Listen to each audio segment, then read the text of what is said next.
이번 한일 정상회담은 무능과 굴욕의 종합판입니다. 왜 우리는 유능한 대통령을 갖지 못했나 원망스럽습니다.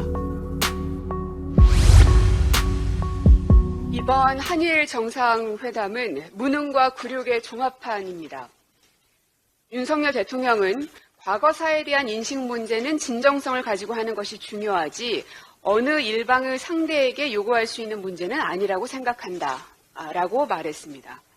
뿐만 아니라 한국이 먼저 이야기를 꺼내거나 요구한 바 없는데 먼저 진정성 있는 입장을 보여줘서 감사하다라고 말했다고 합니다. 여기에서 두 가지 문제점이 있습니다. 첫째는 왜 요구하지 못합니까? 왜 일본 정부에게 먼저 이야기를 꺼내고 먼저 요구하지 못합니까? 윤석열 대통령 개인의 피해에 대해서 사과받으라는 거 아닙니다. 우리 대한민국 국민들이 피눈물 흘리고 죽어서도 눈 감지 못하고 있는 이 상황에 대해서 대한민국을 대표하는 대통령의 자리에서 사과를 받고 요구하라는 것입니다. 둘째로 뭘 관사하는 겁니까?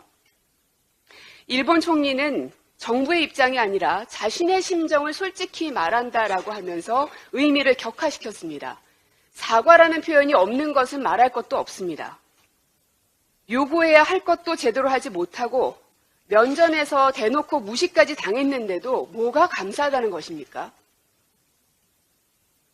이번 윤석열 대통령의 발언을 보면 실수가 아니라 뼛속 깊이 박힌 인식이라는 것이 다시 한번 확인이 됐습니다.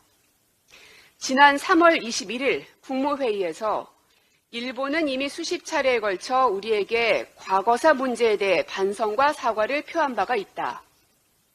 그리고 4월 24일 워싱턴 포스트 인터뷰에서는 100년 전 일을 가지고 무조건 무릎 꿇어야 하는 건 저는 받아들일 수 없다. 그리고 이번 한일 정상회담 발언까지 친일 대통령이 되기로 한 것인가, 작정한 셈인가 하는 생각마저 듭니다.